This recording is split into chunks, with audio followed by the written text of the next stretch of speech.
Hi everyone. So I just got off of the weekly call called What's the Plan with Indivisible.org with Ezra and Leah, who are the founders of that grassroots pro-democracy movement.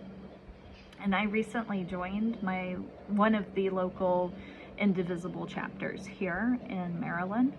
I encourage you to look around and see if there's an Indivisible chapter near where you are. And if not, then you can always create your own.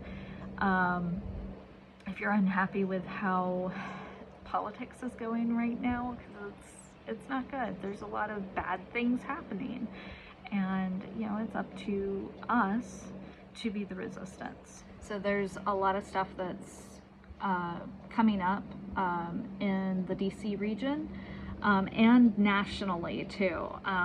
This weekend there is a rally for trans rights, and they're going to be putting up a art exhibit from, off the top of my head, I think it was like 10 to 5. But the rally starts at 12:30. I'll post the link below. Another really big one that's happening in DC at the Washington Monument is on June 6th. That is a Friday at 2 p.m. and it's being hosted by Veterans Fighting Fascism, and it's I believe called like Stand With Veterans. Again, I'll post information down below. And then of course we have our Indivisible is calling it No King's Day, but during the meeting they made a very important point that Indivisible is not the only organization that is working to fight fascism and fight against the authoritarian regime that's currently in the White House.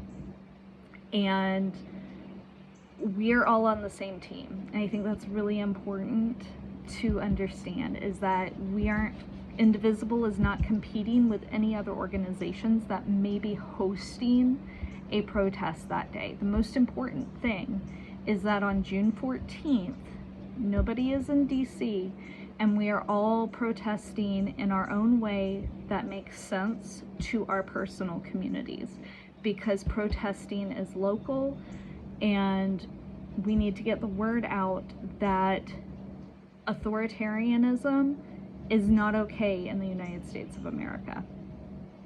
So there is that. Some recommendations that they had is look into getting Know Your Rights training so that you can be a good bystander when you see immigrants being disappeared on the street, when you see ICE roll into town. Understand that you have certain rights and responsibilities. So take the time to educate yourself. That's what I'm doing right now. I don't have all the answers, but I'm learning.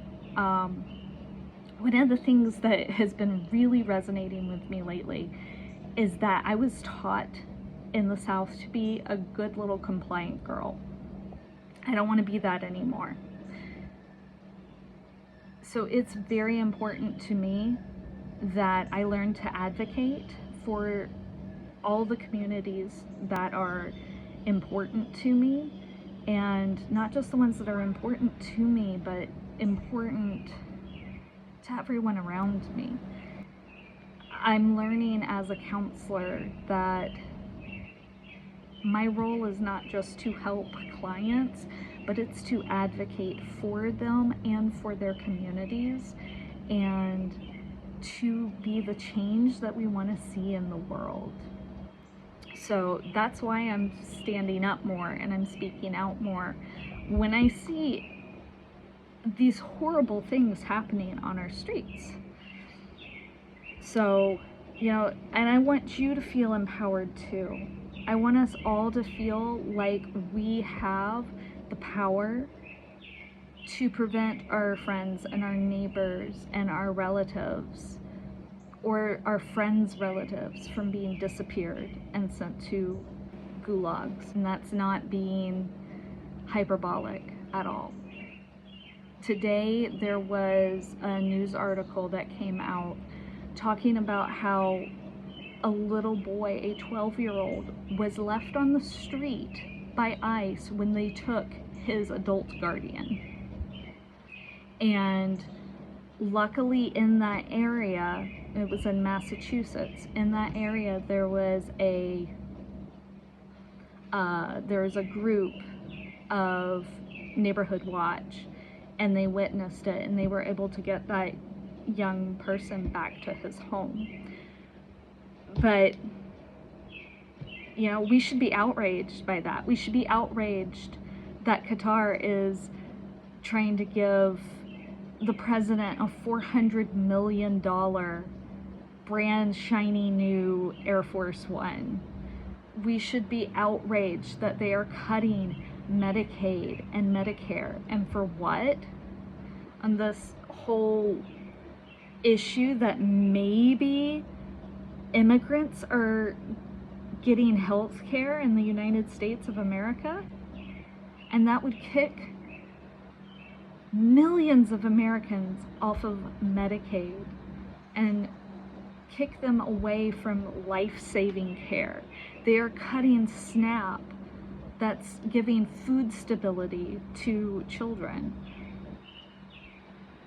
Like, we have a problem, and I'm tired of not saying anything about it. So I will be more political, and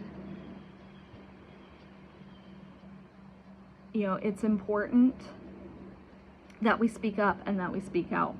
And one last thing that I really want to bring up that was mentioned during the call is Ezra and Leah both have worked as congressional aides. So they made it very clear that when you call your congressional representative, like, you can give them like this long speech. Don't make it, it doesn't have to be that long. You can just say, hey, here's my address. I am a constituent. Put my opinion down for vote no on cutting Medicaid. And you can leave it at that. And even more important, you can ask for a response, because you deserve a response from your representative to give accountability for why they voted the way that they did. We have to put public pressure on our electeds, even if they're Democrats, but especially if you're in a Republican district. You should be calling your Republican congressman every single day and letting them know you're not happy with people disappearing off the streets. You are not happy with cuts to Medicaid. You are not happy with the dismantling of our education system. Like, let them know, because they need to know. We need to be putting pressure on anyone who is voting and capitulating with this Republican regime. It is unacceptable. So, good luck, and I will continue to keep you posted. I will continue to post things, and, you know, we're all in this together.